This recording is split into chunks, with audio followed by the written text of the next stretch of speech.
el problema, pero vamos a aprovechar. Total, esto está grabado, así que bueno, también la idea es que pueda utilizarse o verse en cualquier momento. Genial. Bien. Habilito acá un par de tills y estamos.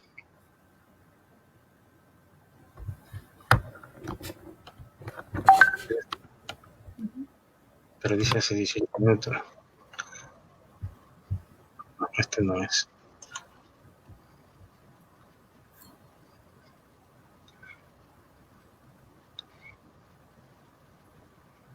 Este no es. Bien. Bueno, estamos ahí. ¿Me confirmas cualquier cosa? Dale. Bueno, Michelle, nada. Muchas gracias. Bueno, cosas que pasan con el sistema. Nada, nuevamente bienvenida y muchas gracias por atender la invitación. Bueno, me estabas comentando un poco de lo que es esta nueva normalidad, ¿no? La pandemia y todo el tema que te ha sensibilizado, digamos, a pesar de que no has salido mucho, me contabas de tu casa, pero que de alguna manera has podido ver en los ciudadanos, en las personas, como un cambio también, ¿no? Uso de las mascarillas, el uso del alcohol, etcétera, ¿no? Es una situación, un problema sin duda que nadie se lo esperaba, ¿no? Michelle, ¿cuándo empezaste a descubrir esta sensibilidad con el arte? ¿En qué momento aparece esta inquietud con el arte? Bueno, yo recuerdo, mi más antiguo recuerdo es cuando yo era muy pequeñita. Mi mamá se ponía a cocinar y yo me sentaba en una mesita con una silla que me hizo unos amigos de mis padres, un señor mayor que me adoraba y era para mi tamaño, ¿no? Entonces yo me sentaba con esos cuadernos que tú dibujas o que tú pintas y ella me enseñó a mojar la punta del lápiz en agua, del lápiz de color y a empezar a pintar. Entonces es el recuerdo más antiguo que tengo. De ahí recuerdo haber estado practicando de nuevo dibujo cuando nació mi hermana, hay una diferencia de 9 años con ella, y el embarazo de mi mamá fue terrible. Y yo recuerdo que precisamente mi forma de lidiar con esa angustia que yo sentía por mi mamá mientras mi papá estaba con ella y todo, era ponerme a pintar, a escribir, porque escribir es otra de las cosas que amo hacer. Y yo igual ya después decidí seguir otra cosa en la universidad por cuestiones de la vida, pero siempre estuve ligada a eso. Y por cuestiones de la vida también el exnovio de mi ex cuñada daba clases de arte, es un pintor muy reconocido acá también, y aceptó darme clases, me cogió como su alumna, y por ahí ya, eso fue como hace 20 años, me enfilé y dije, ya, ¿me dedico a esto o me dedico a esto? O sea, término medio no había forma. Claro. ¿Y qué imaginabas? ¿Qué imaginabas pintar o cómo eran tus primeros trazos, digamos? ¿Por qué vuelo estaba el primer trazo, estos primeros trazos? Verás, yo empecé muy clásico. Cuando yo empecé a aprender esto con este profesor que te digo, fue muy clásico, ¿no? Fue color, fue forma, luz, sombra, pero no fue dibujo primero, sino que fue de una ir al óleo, encontrarte con el óleo. Yo hago mis propios óleos. Yo compro las tierras de colores y les pongo aceite de linaza industrial y creo mi propio óleo que dura mucho más en el tiempo, y esto aprendí con Marcelo. Y nada, pues yo lo primero que traté de captar es muy difícil aprender a observar como artista, porque no tiene nada que ver con lo que una persona observa en el día a día. Entonces es que yo cambié toda mi psiquis y aprende a observar luz y sombra en donde estés. Entonces te fijas ya en los pequeños detalles, tienes que ser muy detallista cuando eres artista. Y los primeros trazos fueron por ahí, ¿no? Fueron por la cuestión clásica, bodegones, caseríos, paisajes. Retrato fue mucho después. Pero todo era enfocado a eso, a la luz, a la sombra, en cada objeto que yo veía. Y claro, al principio era como, esto está aburrido, yo no quiero pintar caseríos y bodegones. Yo quiero pintar expresiones, surrealismo, locura. Una de mis primeras fijaciones fueron los arlequines. Amo los arlequines. Y esa es He visto algo de tu obra en Arlequines, ¿sí? Sí. Entonces, al principio era como que me sentía, esto no es para mí, como que me sentía como muy metida en una estructura que tenía que aprender. Pero tienes que pasar por todo eso para poder luego empezar a crear por tu cuenta, ¿no? Claro. ¿Y el inconsciente cómo funcionaba? ¿Y en qué soñabas? ¿Soñabas en alguna pintura loquísima que querías de pronto al siguiente día plasmarla? ¿Cómo estaba ese inconsciente ahí? ¿Dialogabas con el inconsciente? ¿Había un diálogo ahí? Verás, yo tengo una cosa muy loca y la gente que me conoce, mi familia y mi ex marido con justa razón decía que yo era bruja, por si soy bruja, pero en el buen sentido de la palabra. De hecho, yo heredé de mi papá la capacidad de leer las cartas. Ajá. Y entonces yo me acuerdo que a los 14 años una noche tuve un sueño donde yo, no miento, era a los 20 años, yo me ponía a pintar un árbol que veía a través de un muro de ladrillos. Y a medida que yo le iba pintando, el muro iba cayendo y yo veía el árbol. Y hubo una voz que me decía, ese es tu destino, así de loco. Y yo ya estudiaba en esa época turismo, trabajé en eso algunos años, y yo decía, ni a bala. Entonces los primeros trazos siempre, cuando empecé los primeros cuadros, siempre me venía a la mente esa cosa recurrente. Y es algo loquísimo porque mucha de mi obra es medio como premonitoria, que es lo que pasó ahora con el cuadro del huracán que le llamo yo, el del silencio. Y otro cuadro que subí en redes del día de hoy tiene que ver mucho con algo como premonitorio. Mucha de la obra que yo hago es como que yo la pensé mucho antes y termina funcionando ahora. Entonces, como esto me ha pasado muchas veces, me he dado cuenta de que trabajamos con el subconsciente y el subconsciente no tiene espacio ni tiempo. El subconsciente se conecta con todo lo que existe, que es presente, pasado y futuro. Y todo lo que a mí me sale en los cuadros son como déjà vus al final del día. Como esto ya lo viví, por eso lo estoy pintando, pero resulta que no lo he vivido. Resulta que va a pasar o que ni siquiera sé por qué está ahí o por qué lo saco yo. Entonces, mi conexión con mi subconsciente es muy loca. Tiene algo de bruja. Hay gente que me dice que si yo me dedicara a leer las cartas, capaz que recibiría más plata que como artista. Lo he pensado. Todavía no llego a ese nivel. Me gusta más pintar que lo otro. Dicen que un poco los artistas, la gente vinculada a la cultura, un poco se adelantan a su tiempo, ¿no? Es como generar una especie de profecía también, ¿no? Como que viven, tengo la sensación de que viven 20, 30, 40 años más adelante de lo que está viviendo el común mortal. ¿Puede ser? Yo pienso que sí, creo que tiene que ver con la sensibilidad que todos los mortales tenemos, todos los seres humanos. La única diferencia es que nosotros para poder crear estamos alimentando esa sensibilidad todos los días, lo cual es bueno y malo. Porque lo bueno es que estás conectado con una realidad que está mucho más allá de lo que puedes percibir con tus 5 sentidos. Eso es bueno. Lo malo es que es lo que te vuelve intenso, lo que te vuelve propenso, y muchos artistas no hablan de esto, pero es la verdad, te vuelve propenso a tener vicios, porque eres demasiado sensible, porque todo el tiempo estás como alunado, o lloras fácilmente, o ríes fácilmente, o te emputas fácilmente. Entonces, no es que las otras personas no tengan esa sensibilidad, es que nosotros alimentamos esa sensibilidad para poder crear, para poder sentir. Pero creo que todos estamos conectados y nos podemos conectar con esa cuestión de poder ver más allá de lo que puede percibir nuestros sentidos. ¿Tienes algún vicio? ¿Se puede contar algún vicio? Mucho. No, bueno, cuéntame un par de los contables, cuéntame un par. Los que se pueden contar, a ver, amo el vino. Hay unos cuadros tuyos con cigarrillo, digamos, ¿no? El cigarrillo es parte de tu vida. El cigarro, ¿no? Era, bien.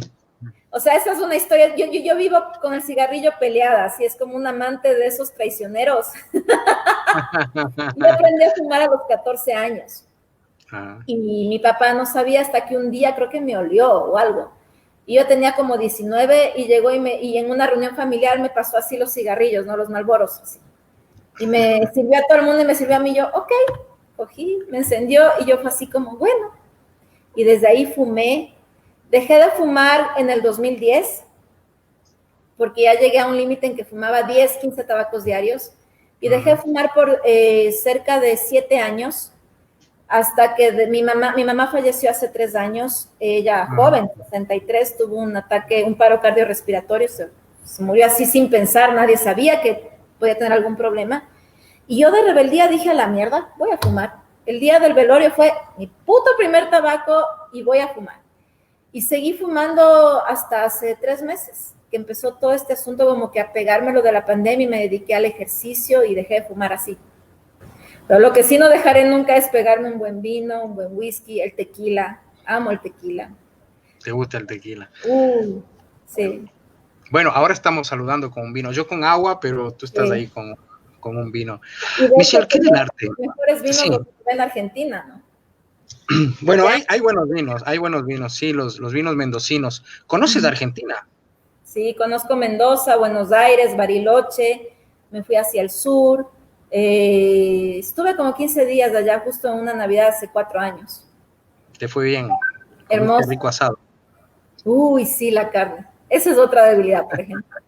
Ah, bien. No es un vicio, es una debilidad. Esa es una debilidad.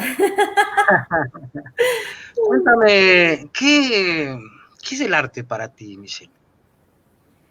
El arte es un lenguaje. Es una manera de expresarse. Los matemáticos tienen los números, los ingenieros. Cada persona, yo pienso que el trabajo en sí no escoges tú escoges la forma de vida que quieres tener. Aunque creas que tú decides estudiar algo, ¿no? Y trabajar en algo. Pero de la misma manera que cada trabajo es un lenguaje del ser humano, para mí el arte es un lenguaje, es una forma de expresar sentimientos. Y por eso dura en el tiempo. Porque tú te puedes olvidar de algo que te dicen sobre una película, un título de un libro, pero nunca te vas a olvidar de lo que te hizo sentir la película y el libro. Y creo que eso es lo que expresa el arte en todas sus facetas: música, pintura, escritura, escultura, fotografía, es un sentimiento. ¿Y por qué la pintura? Fue algo que... Bueno, yo en realidad hago fotografía, escultura y pintura. Y escritura bien. También. Pero la pintura es lo que más me lleva, ¿no?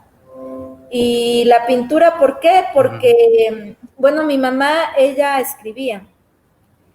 Y de alguna manera creo que me heredó este asunto de la parte de expresar de forma artística. Yo empecé en realidad en Chile, cuando yo vivía allá no podía trabajar, porque mi trabajo era turismo y yo hacía recepción, o sea, la parte operativa en Quito. Y allá me dediqué a estudiar escritura, pero sentía que era como que, ok, con las palabras es difícil expresar.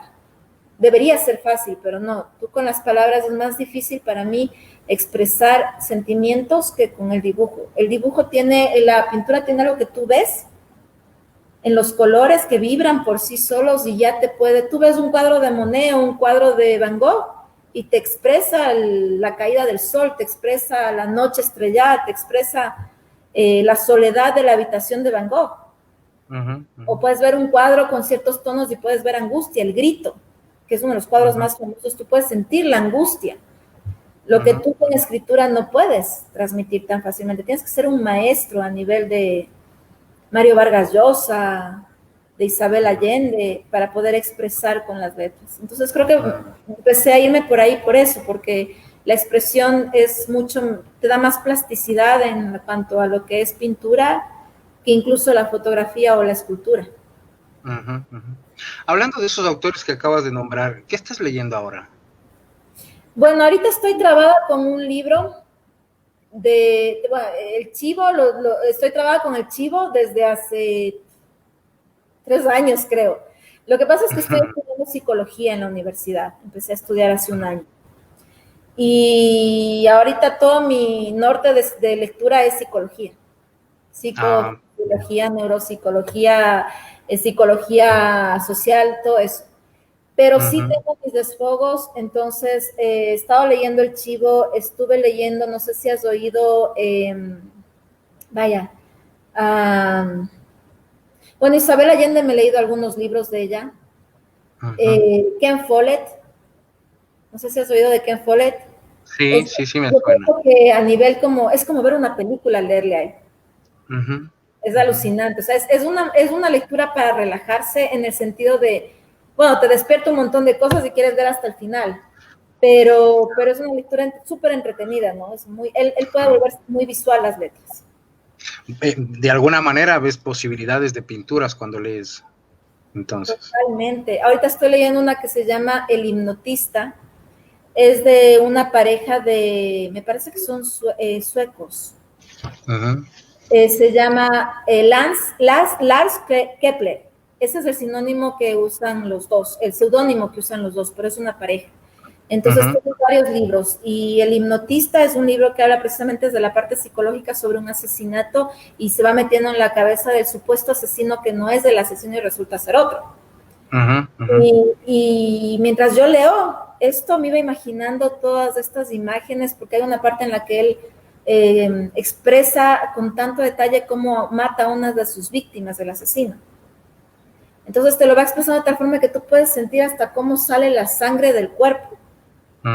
Y a mí me parecía alucinante porque, digo, imagínate poder pintar eso en una obra, que la persona que vea no sienta desprecio o diga guácala, qué asco, sino que pueda percibir el ambiente alrededor de una situación como esa, ¿no?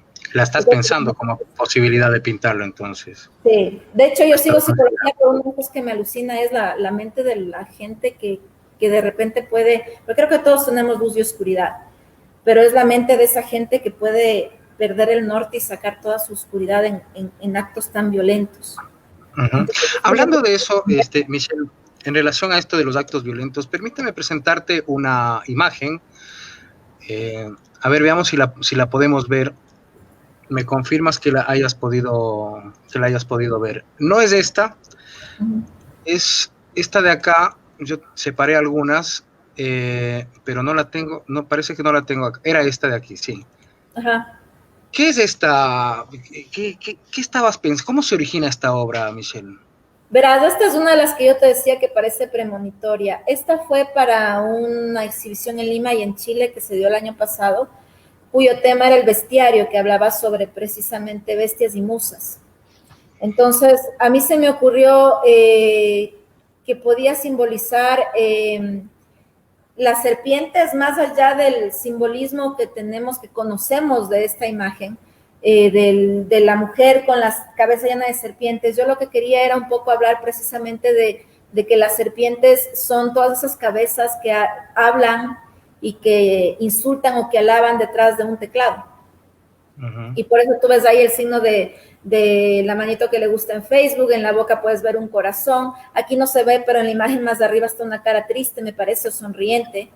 Entonces, estaba más enfocada a eso, ¿no? Al hecho de que la persona que se ve inmiscuida dentro es objeto de las redes sociales, por cualquier razón, porque le subieron un video inapropiado, porque dijo algo en redes, porque era famoso, una figura pública o no, lo que sea, se va a sentir como ahogado por serpientes entre ese ir y venir de lo que está bien y lo que está mal, de toda la gente que está afuera y que se escuda en un teclado, en una pantalla y no da la cara, ¿no? ¿Has vivido algo de esto? Sí, me tocó vivir ahora en los últimos días por el asunto de lo que aquí le llaman la blusa esta, no recuerdo cómo le nombran aquí, pero hay el hashtag incluso y todo, no me acuerdo ahorita, pero es la blusa que usó la señora ministra en una portada de la revista Mariela, y esta figura, esta obra fue hecha en una blusa por Maita y fue creada por mí en el 2015 y por Maita salió a la venta libre en el 2017. Entonces, sí. Vamos a hablar un poquito más adelante de eso porque he leído, digamos, algunas opiniones si quieres, pero antes también, gracias por la explicación. En la anterior obra, ¿cómo se llama? Se llama Bestiario 2. Bestiario 2. Bestiario 2. Y hay una obra que también me llamó la atención, que me la enviaste y que sería interesante que me la comentes. Es esta de acá, que de alguna manera me hace pensar en esto que estabas comentando sobre la violencia, ¿no? ¿Qué estabas pensando cuando hiciste esta obra, Michelle? Bueno, esta obra para mí fue en mi etapa yo a veces vuelvo a los arlequines. Lo que pasa con los arlequines es que es una obra muy trabajada. Tengo una que me tomó como 8 meses. Entonces, es una obra que demanda muchísimo de mí a nivel psicológico y físico. Entonces, rara vez vuelvo a eso. Y esta es una de esas obras. Volví, primero empezó como una cara de un payaso, de una payasa en realidad. Y en todo este proceso fallecen estas dos chicas en Montañita, María José Coni y Marina Menegazzo, creo que lo pronuncié bien. Conti, Primero, en realidad es Conti, sí, el apellido es Conti. ya, Sí. Conli, sí, exacto. Y desaparecieron primero y luego fueron encontradas, habían sido brutalmente agredidas. Y bueno, obviamente hubo gente que en las redes hablaba estupidez y media y asimismo gente muy dolida por este asunto. El machismo salió a flor de piel, fue una cosa estúpida. Había gente que decía, ¿cómo se les ocurre viajar solas a dos mujeres? Y yo decía, por Dios, y estos comentarios venían de mujeres, en muchos casos. Y yo decía, ¿es en serio que las mismas mujeres estemos criticándonos al nivel de justificar un asesinato? Entonces yo tenía el cuadro ahí y dije, no, este cuadro, tengo que hacer algo con este cuadro. Y ahí fue que le lancé, si tú ves, es como un metal que le cruza la boca. Este metal en realidad originalmente es el metal con el cual hacen los huecos para ponerte un piercing. Sí. Pero yo lo que hice fue cruzar de lado y lado para que quedara la boca sellada. Y no lo hice como, podía haberle cosido la boca a ella, ¿no? Y eso sería mucho más evidente, pero es que tú te puedes sacar como ser humano eso y hablar, pero no lo hacemos, preferimos quedarnos con eso metido en la boca y justificarnos ante un montón de cosas o ser parte del silencio y parte de quien critica y juzga a otras personas y sigue permitiendo, porque creo que todos somos responsables de actos como estos, todos. El rato que juzgamos, que justificamos, que criticamos en mal a la víctima y no a los victimarios, somos responsables y eso es lo que simboliza. Por eso le llamo lo que callamos. Y lo que callamos no tanto es lo que no dices que te afecta, sino precisamente todas esas taras que tenemos adentro que nos llevan a ser muchas veces críticos con nuestro propio género, las mujeres, y muchas veces somos, bien decían esta frase mal usada, el negro es el peor negrero. Y va en base a eso, pero tú te puedes quitar eso y hablar, no te da la gana. Claro. Prefieres mantenerte detrás de un montón de cosas y mantenerte con eso ahí y quedarte callado.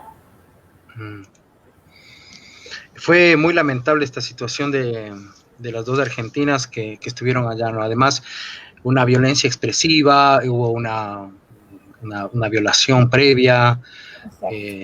Esto fue en el gobierno de Correa, que además la justicia actuó de modo muy rápido, extrañamente, ¿no? En una semana parece que encontraron a los responsables.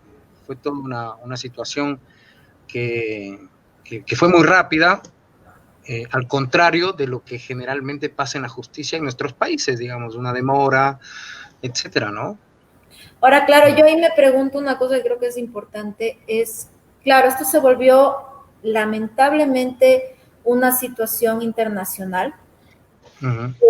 Creo que más allá de todo lo que se generó alrededor, lo que jamás voy a poder entender es cómo es posible que en pleno siglo XXI las mujeres no podamos tengamos que seguir dependiendo de otros para sentirnos seguras y que todavía se siga generando este tipo de violencia, ¿no? El pretexto que sea, porque como digo, en redes hablaban estupidez y media, pero lo que demuestra un poco este asunto es que independiente de la resolución, de las investigaciones, de todo lo que se llegó, es que fue algo conocido, fue algo que se volvió internacional, hubo un montón de presión. Entonces pienso que muchos recursos se destinaron precisamente a eso, pero lamentablemente no es la realidad de la gente, de la gente que de repente pierde un ser querido y no lo encuentra por años. Aquí hay un montón de casos de esos.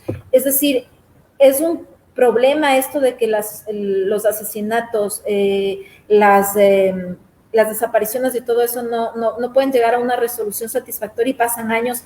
Y es una situación que no solo depende de la policía, depende de recursos que tiene que dar el Estado, depende también de la preparación de la policía y todo es como un círculo, ¿no? Está conectado.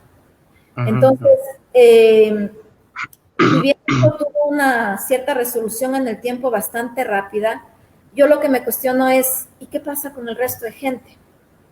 Y esto no tiene que ver con el gobierno de hace poco, eso tiene que ver con una historia en Latinoamérica de hace muchísimo tiempo. Ahí Claro. tienes un caso que debes de haber escuchado de los hermanos Restrepo y cuánto tiempo Sí, tuvieron sí, justicia. sí, claro. Entonces, a pesar de que hemos ido avanzando como sociedad, entre comillas, las injusticias simplemente van cambiando de nombre. O sea, como Claro, seres humanos seguimos siendo exactamente iguales y seguimos claro. teniendo los mismos problemas y lo mismo se repite. Sí, una precisión nada más, Michelle. Bueno, yo soy ecuatoriano, soy solamente residente en, bueno, ya soy adoptado, digamos, por el niño acá en Argentina desde el 2007, o sea que algo de la historia ecuatoriana, digo, yo recuerdo cuando un ministro de uno de los gobiernos deleznables del Ecuador, que fue el de Abdalá Bucaram, uno de los ministros que se llama pues ahora Alfredo Adún, que parece que ha prestado una avioneta o alguna cosa de esas en una situación actual, en una entrevista dice algo así como, abro comillas, a mí me encantaría vivir en la época de las cavernas porque si viviéramos en la época de las cavernas yo podría tirarle de los pelos a las mujeres. ¿Te acuerdas algo de eso? Cierro comillas. Yo tenía 19 años, creo, 20, estaba en la universidad, no había celulares ni internet para todo el mundo y eso fue una de las cosas que se habló de eso algún tiempo, súper fuerte, pero es que yo te hablo desde mi perspectiva de mujer, ¿no? Yo nací en un hogar en el cual hay mucho respeto hacia la mujer. Mi mamá tenía un carácter bien fuerte, mi abuela por parte de madre era alemana. Entonces, yo el machismo dentro de casa relativamente lo sentí, relativamente.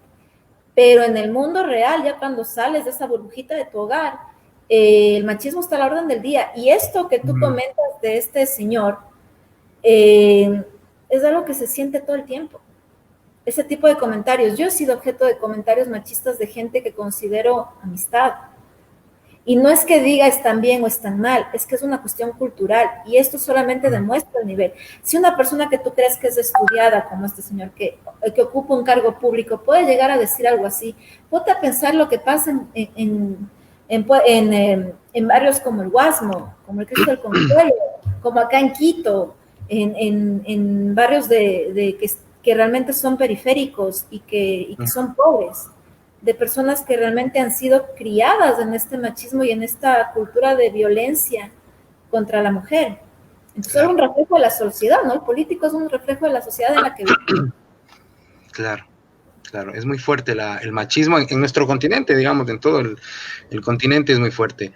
Hay unas lecturas muy interesantes, perdón, de Rita Segato, por ejemplo, que habla sobre las violencias, ¿no? Estas violencias macabras a veces que aparecen, ¿no? Que sería interesante por ahí revisar también esta como cuña, digamos, una pensadora de avanzada sobre este tema. Últimamente has estado pintando rostros, sí. O al menos la obra que he podido ver han sido relacionados a los rostros. ¿Por qué los rostros? ¿Qué hay en el rostro? ¿Qué encuentras en el rostro? Bueno, mi obra se caracteriza por dos cosas, porque me gusta retratar a las personas. Y si tú fijas en la obra, es una obra siempre a un estilo retrato, o sea, rara vez tú ves a la persona mirando hacia otro lado o teniendo algún tipo de movimiento, o es como una especie de retrato, y es porque tengo una fijación con estos retratos de las cámaras, de las primeras cámaras fotográficas que todo el mundo posaba.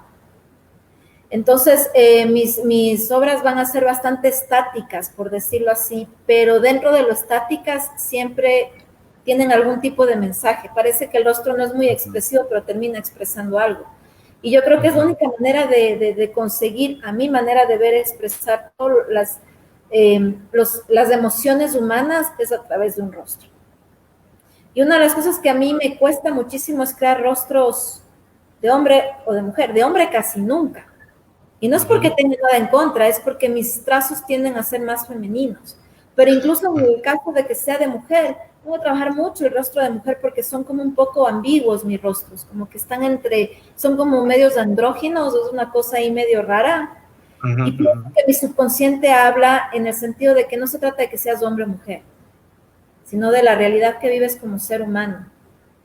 Y esa es la fijación que tengo, tanto el retrato estilo posición, el estar posando ante tal o cual situación, y la expresión, dicen que mis ojos, los ojos de mis obras son lo que realmente tiene más expresión en el cuadro y que es lo que más llama la atención. Parece que en el ser humano, digamos, no solamente está, digamos, las formas de caminar, sino que hay estos rasgos, ¿no? Que hablas del rostro, pero también en esos rostros es como que de alguna manera están los rostros de los otros, ¿no? Como que de alguna manera nosotros vamos incorporando rasgos, pequeños movimientos cuando vemos el rostro del otro, ¿no? Y entonces el rostro también es el lugar del otro. Mi rostro es también el lugar, en este caso, de esta conversación que estamos teniendo contigo, ¿no? Este diálogo. En tu pintura, ¿en dónde está ese otro? ¿En dónde encuentras a ese otro en el rostro cuando lo dibujas? El otro está en el espectador, en la persona que observa la obra, en lo que siente cuando la ve. Ahí está el otro.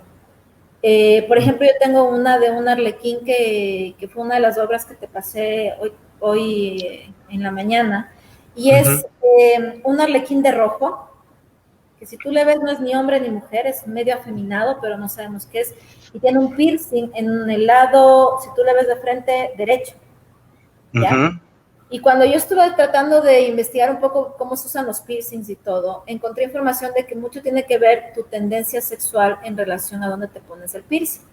Hay gente que usa el piercing en el lado derecho porque es un poco como bisexual o no se ha definido todavía bien hacia qué lado quiere ir, ¿no?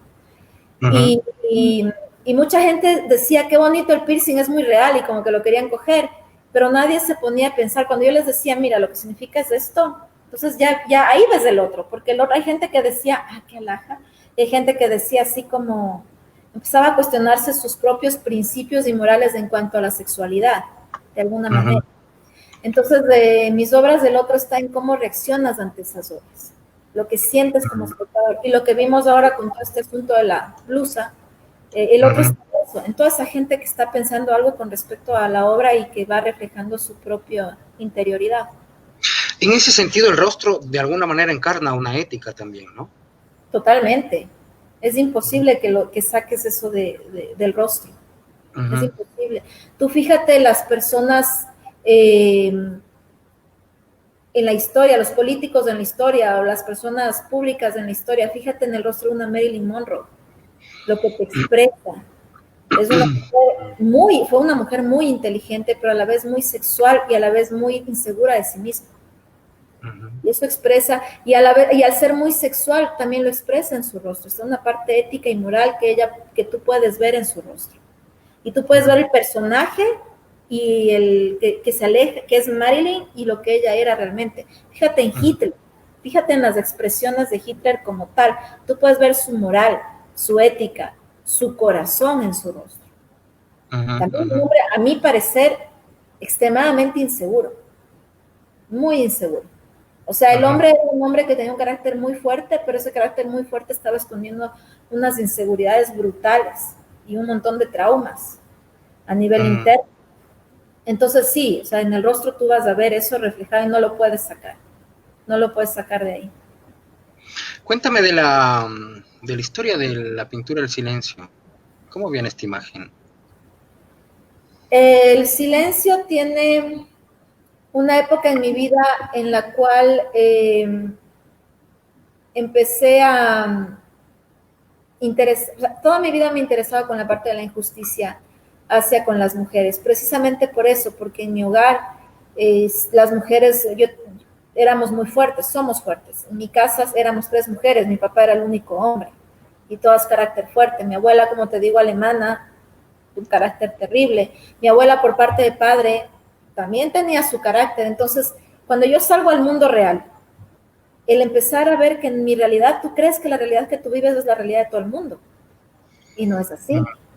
Entonces, empezar a ver los conceptos de otras personas, los abusos que sufrían otras personas, amigas mías, eso me hizo sentir que yo estaba viviendo en una linda bolita de cristal, en un lindo palacio protegido, pero hasta cierto punto me asusté y llegué a pensar y dije, ¿cómo voy a vivir en este mundo tan donde la mujer realmente muchas veces, por más crudo que suene, no tiene ni voz ni voto, a pesar de que ya hemos conseguido un montón de cosas, sigue habiendo una desigualdad súper fuerte. Y aquí quisiera hacer hincapié en una cuestión, eso también, esa del silencio no solo simboliza, o sea, simboliza a la mujer al abuso emocional y físico, y el emocional es más grave que el físico, pero también simboliza el abuso que sufren los hombres, porque el machismo es por igual.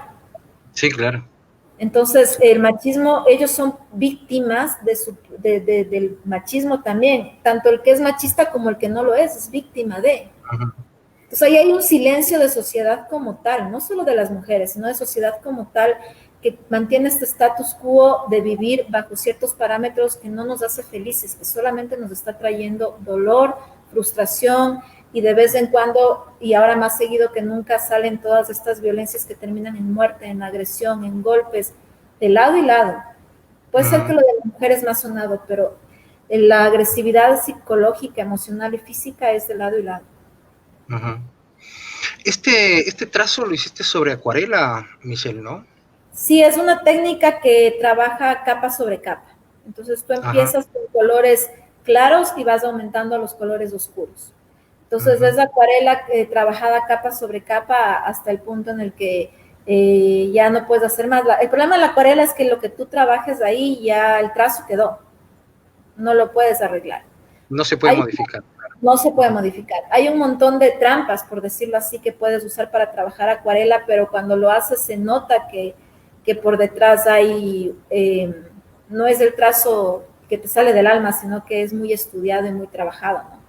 Y yo creo que ahí es cuando pierde un poco el sentido la obra, porque lo importante de la acuarela es lo que sale en ese momento.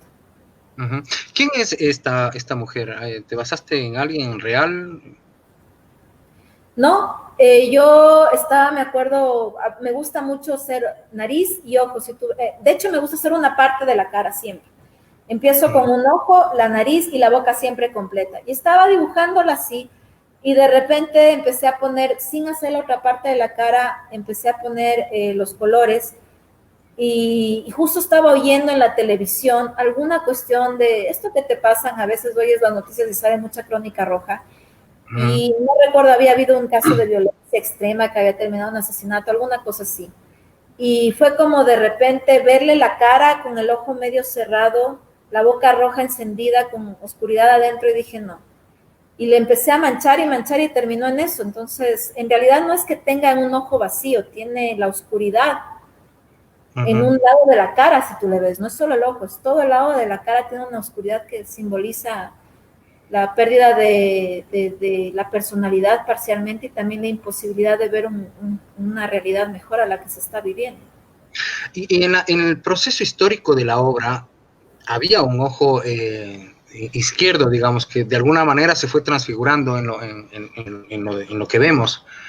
O directamente ya en la obra pensaste en esta posibilidad de que no tenga un ojo, digamos, o que al menos no se le divise este ojo derecho de la persona. Nunca tuvo un ojo, nunca tuvo un ojo. De hecho, nunca tuvo un rostro, o sea, tenía la mitad del rostro y la boca. La boca para mí era importante que se viera completa, porque como en la obra anterior es ese simbolismo de que puedes hacer uso de la libertad, pero no lo haces. Entonces, la boca no podía estar sesgada ni podía estar a la mitad. Sin embargo, la mitad del rostro era como que se difuminaba con el resto de los colores, porque si tú ves, tiene una parte blanca aquí, que parecería que está deforme, como hinchada, pero no es eso. Es que en realidad mi idea era como que esa mancha empieza a deformar de alguna manera el rostro, porque estás perdiendo parte de tu ser cuando te quedas callado, cuando soportas, cuando eres también causante de esa violencia. ¿El ojo lo estaba cerrando o lo estaba abriendo? El ojo ni lo cierra ni lo abre, lo ve como cuando tú estás viendo hacia abajo y estás pensativo. También podría ser un poco eso de que no quieres ver de frente a nadie porque tienes vergüenza. Vas a ver hacia abajo, o sea, no bajas la cabeza, pero vas a ver así, y tienes miedo de regresar a ver porque tienes algún nivel de vergüenza, no sabes quién te ve, no sabes qué perciben de ti.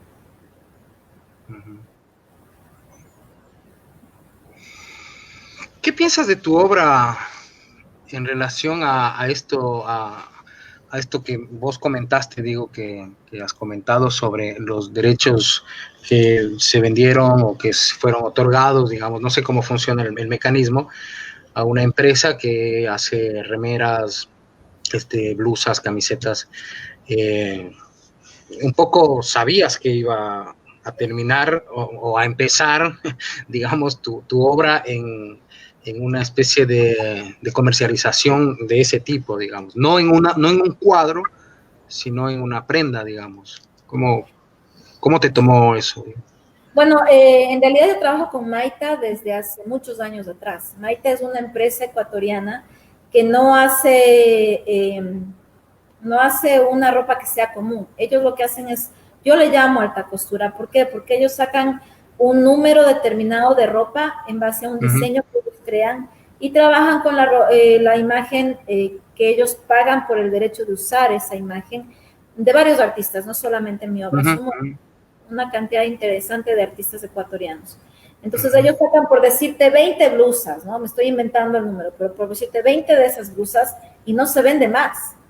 No es que puedes y el próximo año hacemos 20 más o salen 100 y todo el mundo la puede tener, no, salen 20 de ese estilo y podrá usar la imagen para hacer otra cosa, pero son 20. Entonces, lo que tú te puedes poner hoy, otra persona no lo puede poner. ¿Y por qué es un poco la idea de eso? Que también lo quieren mantener como que cada ropa que tú cargas es una obra de arte que tú te estás poniendo. Es el respeto hacia el artista de que no te estás poniendo, como por decirlo así, una camisa que puede tener una imagen del Che y hay 100,000, sino que es parte de hacerlo exclusivo porque es el respeto hacia la obra artística que la persona que se la pone la está usando. Entonces hay un diseño muy íntimo entre el artista y Maita. Maita te pregunta, te presenta lo que va a sacar al mercado y de alguna manera siempre está buscando la aprobación del artista para que el artista esté contento con lo que va a salir. Ahora, en ese punto, esta blusa fue sacada en el 2017, pero obviamente es de libre venta, ¿no? Claro, o sea, claro. Una la puede comprar y la puede usar en las fotos que quiera o ponérsela en el evento que quiera. De hecho, incluso hubo para la elección de reina del Ecuador, en el 2000 me parece que fue 17, salió la chica que fue elegida con un vestido que tenía su título y su título era el apellido mío, Merizalde. Y a la final resultó que esa candidata fue la que salió elegida y era un vestido elegante. Entonces, hubieron fotos y todo. Entonces, claro, en cualquier circunstancia, el rato que yo entrego esa obra, Maita hace el diseño y de la misma manera, al momento en que Maita saca la venta pública, cualquier persona la puede comprar. Claro. Claro. Y en ese sentido, ¿cuál fue tu sensibilidad, digamos, al ver esta imagen, digamos, de la ministra de Gobierno, con esta pintura tuya, digamos? ¿Cuál fue tu sensación, tu primera emoción? O sea, primero, yo me enteré por una prima mía que me mandó la foto y me dijo, todo el mundo está hablando de esto, es tu obra, yo creo que he visto esto y es tu obra. Dije, sí, en efecto es mía y no tenía ni idea. Si te voy a ser bien sincera, yo pienso que esas blusas son hermosas. El rato que también usas una blusa de esas, están tan bien hechas que lucen muy bien. Entonces, a mí es un trabajo artístico y la señora ministra lo está usando. Nunca vi más allá porque además el significado que tiene para mí es muy claro. Yo lo hice en base a esto. Sí, claro. Entonces, nunca pensé que se iba a armar todo este drama alrededor de esta fotografía, porque para mí era algo muy sencillo, que es lo que incluso puse en mi declaración, es un trabajo que yo lo hice con amor, que Maita lo entregó también al mundo, a la sociedad ecuatoriana con mucho amor, incluso afuera lo vende también, y la única finalidad es promover el arte ecuatoriano. Claro. Y la calidad de trabajo ecuatoriano, nada más. Entonces yo cuando lo vi fue, sí es mi blusa, es la blusa de mi obra, sí, es verdad, es muy bonita, se ve bien, luce bien la blusa, es hermosa, pero más allá de eso no, ya lo que vino después fue una situación en la que hasta ahora todavía no lo asimilo, y que me da mucho de qué pensar y que a la final del día no importa la blusa, no importa lo que yo piense. De hecho, no importa la obra por qué fue creada, importa todo lo que se generó alrededor y la crítica que hay alrededor para bien y para mal. ¿Por qué dices que todavía te cuesta como tratar de comprender este fenómeno que ha pasado, digamos, ahí? ¿Por dónde ves algunas trabas, digamos, que te ayuden a comprender, digamos, un poco más acabadamente este tema, digamos, que me cuentas? Bueno, a nivel personal, primero nunca me imaginé que me iba a pasar esto.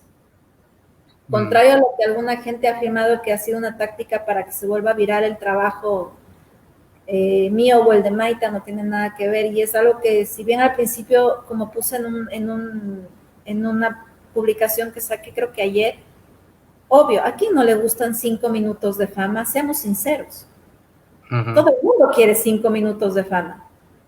El punto no está ahí, el punto está en el que esos 5 minutos de fama vienen acompañados de un montón de cosas que tú jamás piensas que te van a pasar. Gente que criticaba y decía, tus manos están manchadas de sangre. Gente que decía, pero dime tú qué piensas, tienes que tomar una posición. No puedes quedarte callada y si te quedas callada eres cómplice. O sea, como puse en un escrito, era como que o tomo una decisión o soy mediocre o simplemente soy parte de un show mediático o de como lo quieran llamar, ¿no? Porque va a haber gente que puede decir, no, fíjate, es una revista de amplia circulación, muy importante en el país, se está promoviendo el arte. Y va a haber otra persona que va a decir precisamente lo que se ha dicho en redes, ¿no? Entonces depende de lo que, de la persona que lo ve. Y lo que yo no entiendo todavía es que estamos pasando por un proceso de elecciones, vísperas de elecciones, un proceso donde hay un montón de problemas, un proceso en el cual la gente se sigue muriendo a nivel de salud, tenemos un montón de necesidades todavía. Es evidente que como ciudad, como país, como Ecuador, no estamos preparados para votar adecuadamente porque no hemos hecho un análisis, porque eso es una cuestión cultural y lamentablemente el conocimiento no llega a todas las instancias. Entonces hay un montón de cosas mucho más importantes que el hecho de por qué está usando esa blusa. Y ojo, con esto yo no estoy diciendo que, no estoy haciendo de menos todo lo que pasó durante la huelga, ¿no? Yo personalmente repudio todo tipo de violencia, venga de donde venga, de donde venga. Entonces, y hubo violencia de lado y lado. Yo te digo personalmente, hubo momentos en que yo sí me asusté mucho. Yo vivo sola y sí me asusté mucho. Y también puedo entender, yo tengo una amiga que estuvo en los momentos más críticos ayudando a la gente, a los indígenas. Entonces, yo pude ver los dos lados y hubo violencia de lado y lado.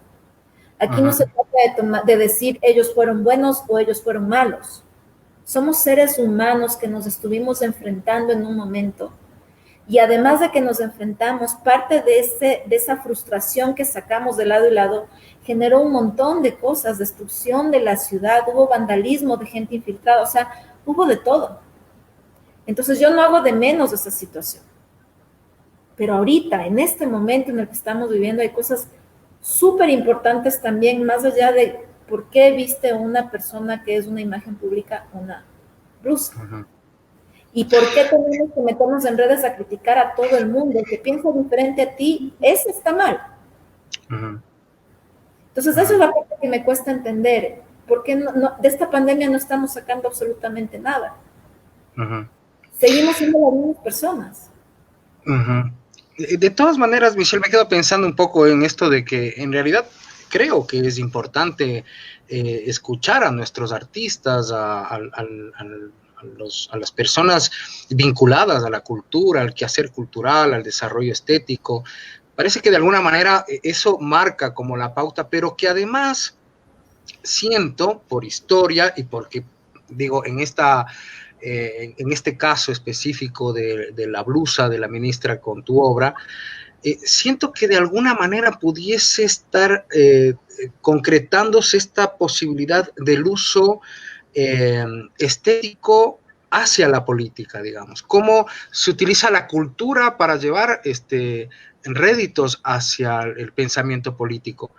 Digo, pensando Pueblo Nuevo con Correa, pensando el propio Guayasamín con la izquierda democrática, pensando incluso en lo que pasó con Ruga la Tortuga y todo el problema del narcotráfico y la valija llena de clorhidrato de cocaína hacia Italia. Entonces es como que la cultura está de alguna manera ahí vinculada también, porque hay como una posibilidad de funcional, ¿no? Funcional de la obra hacia la política. En ese sentido, ¿qué piensas tú, digamos, sobre los usos políticos de la obra de arte? Yo pienso que es inevitable.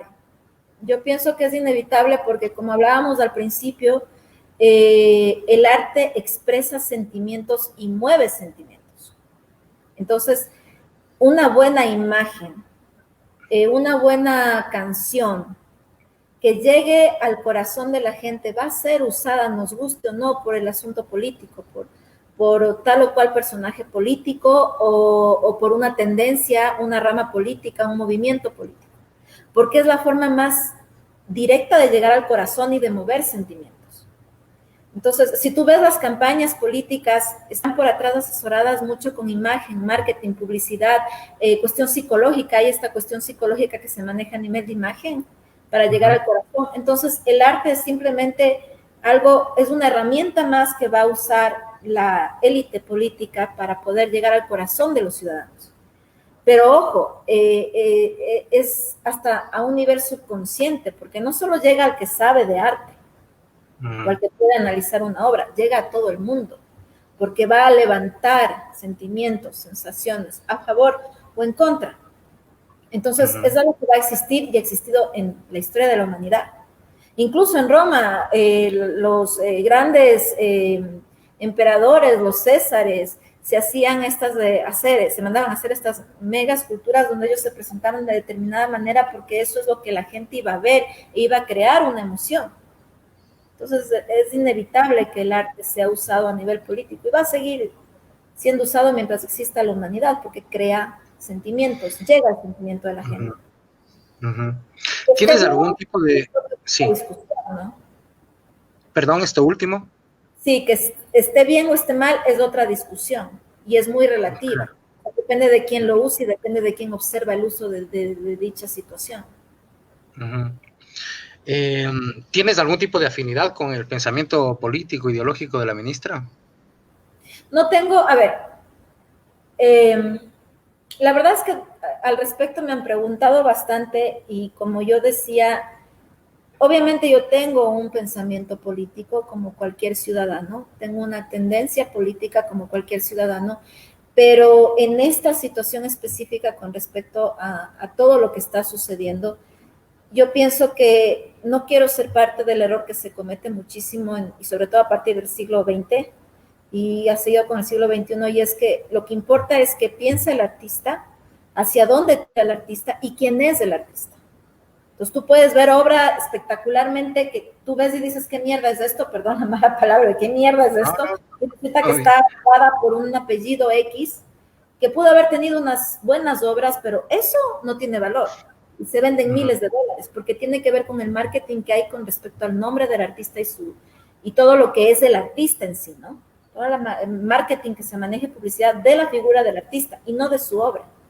Y en este punto yo he tratado de no decir mi tendencia política, no porque o que me parezca bien o mal, no porque yo quiera lavarme las manos, sino porque lo que debe hablar en este momento es mi obra, es lo que yo hago. Y a través de la persona que quiera conocer mi obra y quiera ver lo que yo escribo en Facebook con respecto a cada trabajo que hago o una exhibición mía, va a poder determinar lo que yo realmente siento con respecto a la situación política, económica y cultural de nuestro país.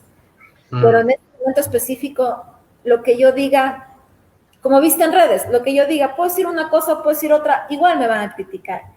Igual, y va a quedar, todo se va a ir, toda la discusión se va a ir hacia lo que yo pueda pensar o por qué hice esa obra al principio. En realidad lo que aquí es importante es que esa obra, si bien tiene un significado, esa obra ya cobró otro significado de dimensiones que yo jamás sospeché. Claro, sí, totalmente.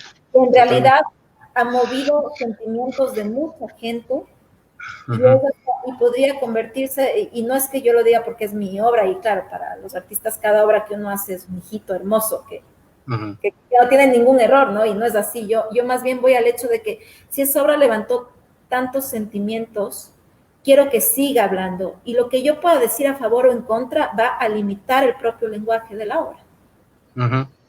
Y no quiero eso. Pero también quizás en algún momento la obra deja de pertenecerte, ¿no? Desde que tú la entregas, deja de pertenecer.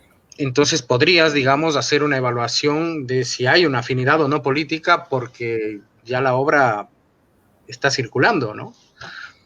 Claro, pero en este momento exacto en el cual todo el mundo está fijándose en la situación, lo que yo diga sí le va a afectar. Te aseguro que si yo en 2 semanas digo que pienso tal cosa, 3 personas se van a enterar de lo que pienso y no va a pasar nada. O si yo lo digo en épocas de elecciones, no va a pasar nada. La discusión de la blusa y de la obra va a seguir ahí cuando alguien la recuerde. Pero lo que yo diga posterior a eso ya no va a importar. Pero si yo digo ahorita algo, sí va a importar y va a decir, no, o sea, lo que sea que yo diga va a ser, mira, por eso es. Claro. Mira, eso sí tiene que ver o no tiene que ver definitivamente. Entonces, de todas maneras, sí. Sí, esto último que decías, ¿quieres concluir?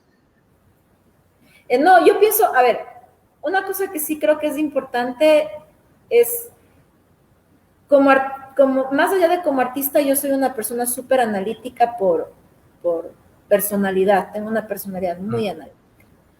Y eso me ha llevado, tengo una costumbre que mis padres me enseñaron, que no sé si sea buena o mala, y es siempre ponerme en los zapatos del otro. Y eso tal vez por eso estoy estudiando psicología, ¿no? Porque me gusta entender cómo piensa la otra persona, por qué ve así el mundo. Y eso, más allá de una simple empatía, me ha generado el hecho de que yo no me defino de tal o cual forma, ni a nivel político, ni con ningún movimiento. Creo que cada fenómeno cultural tiene su pro y su contra. Hay cosas, por ejemplo, en los movimientos feministas que son de sacarse el sombrero y que se ha logrado un montón de adelantos, pero hay otro tipo de cosas que realmente juegan en contra de los movimientos feministas, por ejemplo. Pero eso no significa que yo sea pro o contra feminismo. ¿Ya? Entonces, si podrías preguntarme tú sobre alguna tendencia política, lo que te puedo decir es que no tengo una tendencia política, que en estos momentos que estamos vísperas de una elección importante en nuestro país, creo que lo único que yo pienso que es importante es no perder la memoria de las cosas que han sucedido, analizar muchísimo el voto y ser coherentes en el día a día uno mismo, porque tú puedes votar por quien quieras, pero si tú no cambias tu forma de ver la vida y de actuar, el país no va a cambiar. No, digo, de alguna manera infiero también que hay como una lucha desde tu arte por reivindicar los derechos de las mujeres, que está buenísimo. No sé cuál sea tu opinión, digo, no es el tema, digamos, en relación a la interrupción voluntaria del embarazo, no sé si tienes alguna lectura o lo estás pensando, digo, por todo un debate que hay en el Ecuador sobre esta nueva ley que está ahí en el pleno para aprobar o desaprobar, impugnar, bueno. Entonces, que también es un movimiento bastante fuerte y que de alguna manera también nos ha hecho pensar a nosotros como varones desde una posibilidad de nuevas masculinidades también, ¿no? Sí. Entonces, sí. Sí, y ahí sí tal vez me moje los pies hasta la cintura y las piernas hasta la cintura y puede que hasta me ahogue con lo que te voy a decir. Pero ante eso yo tengo una posición muy definida. Y tengo una posición muy definida porque yo personalmente lo he vivido en carne propia. Yo estuve casada durante 20 años. Me casé a los 21 y de novia con mi expareja desde los 14. Entonces estuve más de la mitad de mi vida y una de las cosas que yo siempre fui muy clara desde que inicié esta relación es que yo no quería tener hijos. La sociedad, lo que la gente pensaba dentro de mi propia inmadurez, me llevó en un punto a creer que sí quería tener hijos, pero yo nunca quise. Incluso yo llegué a quedar embarazada en este intento por tener hijos y tuve un aborto involuntario. Parece que fue un embarazo ectópico. Y fue ahí cuando como que me desayuné y dije, wow, ok, quiero hijos. Ujú. Esta soy yo, no quiero. Y se lo dije a mi expareja y de hecho le dije, mira, si tú quieres te doy el divorcio, esto fue hace como en el 2009. Y yo ya ahí le planteé la posibilidad de que si él quería tener su propia vida, porque como tú dices, los hombres también están inmiscuidos en esto. Y si bien la mujer tiene 9 meses del niño y genera un vínculo brutal que no se rompe nunca, y te digo con la muerte de mi mamá, ni siquiera con la muerte de tu madre, el hombre también tiene derecho a decir qué quiere hacer de su vida. Si tu pareja no quiere tener un niño, tú tienes derecho a decidir que puedes hacer tu vida con otra persona y así debería ser. Pero esa es mi realidad, una persona que gracias a Dios ha tenido una situación económica estable toda su vida y que puede tomar una decisión desde el conocimiento, desde los medios anticonceptivos, decidir no tener hijos, ¿no? Ujú. Y que no tiene que verse ante una situación terrible de que te violen o de que tu marido no quiera usar condón o de que tú no tengas acceso a anticonceptivos o de que tu marido piense que si tú tomas la pastilla es porque le pones los cuernos. Entonces, la realidad afuera de la mayoría de mujeres es muy diferente a la mía y a mi posibilidad de decidir no ser madre. Ujú. Ujú. Entonces, ¿cómo puedo yo juzgar a una mujer que por la razón que sea decide tener un aborto? Está en su total derecho. Y menos aún a una niña que de repente es violada y que le obligan a tener un niño, siendo Ujú. ella una niña y que a nivel físico y emocional le va a traer le va a dejar unas huellas que el tiempo no va a poder sanar. Entonces sí, es verdad que ese niño que viene en camino no pidió nacer, pero ahí sí ya nos podríamos meter en una discusión médica que Sí, no, totalmente, ¿no? totalmente. No, y en la autonomía sexual de la mujer, ¿no? Esta posibilidad de manejar su propia autonomía, ¿no? De su sexualidad, ¿no? Y algo, Hay profundas discusiones. No era el motivo, digamos, de esta charla, pero podríamos hacer un segundo podría, capítulo exacto. Y hay una cosa que es para hablar. importantísima ahí, Claro, es el hecho de que no es solo responsabilidad de la mujer, es mm, responsabilidad de lado y lado. claro. Claro. ¿Hay, ¿Hay alguna pregunta que por ahí hubieras querido que te haga, Michelle? No, yo pienso que, o sea, de hecho creo que es una entrevista muy, muy interesante, me he sentido súper relajada. No creo que haya alguna pregunta o algo que me hubiera gustado topar algún tema. Siento que has tenido mucho tacto también en las cosas que me has preguntado y cómo las has preguntado y ha sido una entrevista que me ha gustado mucho, la verdad. ¿Te sentiste bien? Sí, totalmente. Bueno, nada, yo quería agradecerte, gracias por tus palabras. Un poco esa era la idea, digamos, no entrar en caminos ahí. Viste que este es una conversación, ¿no? A veces se Oh, produce así. Uno tiene una pauta de preguntas, tengo algunas que se quedaron ahí, pero bueno, el diálogo nos llevó a este camino muy lindo, y quería agradecerte también y espero que bueno, que sigas haciendo tus trazos, que sigas componiendo obras, que sigas interpelando a la sociedad con estas puestas que de alguna manera nos hacen repensarnos también como seres humanos, ¿no? Digo, en toda esta situación de la pandemia, en toda esta situación que vive la humanidad, digo, la pregunta esencial es esto, ¿no? ¿Qué somos como seres humanos, ¿no? Volver a esa pregunta original. Y el arte ayuda a preguntarnos eso, a interpelarnos, a mover algunas estructuras internas sensibles, ¿no? Y en ese exacto. sentido valoro muchísimo en general a los artistas, a vos como artista, y te Gracias. felicito por tu obra y sigue adelante. Ha sido un placer enorme este diálogo contigo. ¿Quieres terminar diciendo algo? Y cerramos. Gracias, Michelle. Gracias. Bueno, yo pienso que más allá yo pienso que la pandemia debe llevarnos a ser más empáticos con el otro, a respetar el pensamiento, la vida y la realidad del otro, a darnos cuenta de que no somos dueños de la verdad y menos controlamos cualquier cosa en nuestra vida. Que si mañana la pandemia nos ha demostrado que mañana te puedes ir al hueco, sin saber ni leer, ni escribir, ni haber vivido nada. Entonces seamos más conscientes en cada paso, en cada palabra y en cada situación, porque todo afecta a alguien más, a uno y a alguien más. Y no podemos como desligarnos del resto. Todo lo que hagamos va a tener un efecto. Entonces, si no podemos por lo menos ir más allá y hay cosas que no podemos o no queremos cambiar, por lo menos seamos un poquito más empáticos con respecto a lo que el otro piensa y siente. Muy bien.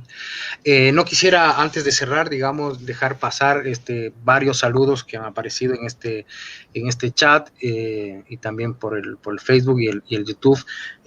Digo, a un par, digamos, está Juli Peralta, Ismael Tobar, Susana Reynoso, que ella comenta, no sé si quieres comentar algo al respecto. Dice Susana, me parece que la ministra tiene asesores de imagen, especialistas de opinión pública, no creo que es un acto inocente y dentro del contexto en el que se ha venido desarrollando sus funciones, denuncias de actos violentos hacia los manifestantes, la asamblea le pide la renuncia.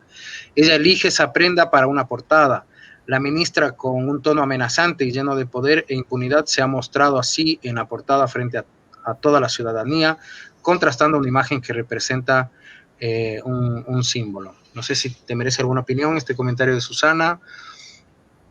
¿Qué le puedo decir yo a Susana? Que respeto mucho su forma de ver esta situación y que es la forma de ver de muchas personas, ¿no? Y ahí entras en una discusión muy profunda de lado y lado.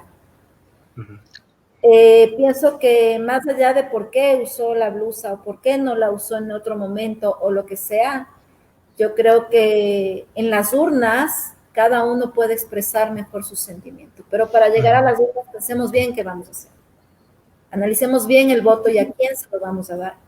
Y por Dios, no votemos nulo y blanco, porque el nulo y el blanco al final del día son formas de reclamar o de protestar, que lo único que hacen es dejar que quienes no piensan tanto y analizan tanto su voto terminen creando la realidad política de los próximos años. Entonces, yo pienso que seamos más, el momento en que podemos actuar, ahí tomemos decisiones y ahí dejemos establecido en nuestro voto lo que estamos sintiendo, de lado y lado. Ahí es importante. ¿Ya tienes perfilado un voto, Michelle? No, la verdad es que todavía no analizo los candidatos, son varios, son muchos candidatos, entonces ojalá y no hubiera tantos, o sea, debería haber una ley. Centro, izquierda, ¿por dónde estás sobrevolando? Chuta, es que no tengo ni idea de las propuestas todavía, mal te diría tal o cual cosa, pero yo lo que estoy buscando es propuestas concretas con respecto precisamente primero a salud, segundo a la cuestión que tenga que ver con la mujer, eso me parece súper importante, los derechos de la mujer, y tercero la educación, salud, mujer y educación. Entonces creo que por ahí voy a analizar a ver qué, y eso sí, cualquier persona que tenga un pensamiento un poco retrógrado, religioso y etcétera, yo creo que por ahí no me voy a ir. No porque sea antirreligión, ¿no? Pero sí porque creo que hay un montón de cosas más importantes en este momento que tienen que ver con las necesidades del día a día. Bueno, de los 16 candidatos con este enunciado que acabas de decir, un poco de lado se quedan como 12 o 13, digamos. Tantos así, fíjate que ni siquiera he visto que no se quedan tantos. Te tiro el dato, digamos, 12 o 13 ya estarían. Muchas gracias por tu tiempo, Michelle. Si es una buena propuesta en los tres campos, hasta lo pensaría. La cosa es que haya propuestas ¿sabes qué es lo peor? Es que te dicen, esto voy a hacer en salud, educación y no sé qué. ¿Cómo? Eso saber cómo, de dónde van a sacar el dinero, de qué vías van a usar, cuánto tiempo se van a demorar. Yo puedo decir que quiero vender mi obra en Nueva York en un año. Pregúntame cómo, no tengo ni idea. Ahí está el asunto. ¿Cómo? Claro. Muy agradecido por tu tiempo. Gracias también a quienes nos siguen saludando. Julio César Pedro, gracias por tan interesante diálogo, entrevista. Michelle y David, bueno, espero que haya una segunda oportunidad. Ha sido un lindo tiempo y bueno, salud a la distancia y que termines bien tu vida. Muchas gracias y gracias por la entrevista. Bueno, muchas gracias a ti. La mejor siempre, ¿eh? Igual, adiós. Un abrazo. Muchas gracias a quienes nos han acompañado también en este live con Michelle Merizalde en Diálogos y Pensamiento Profundo. Será hasta una próxima. Chao.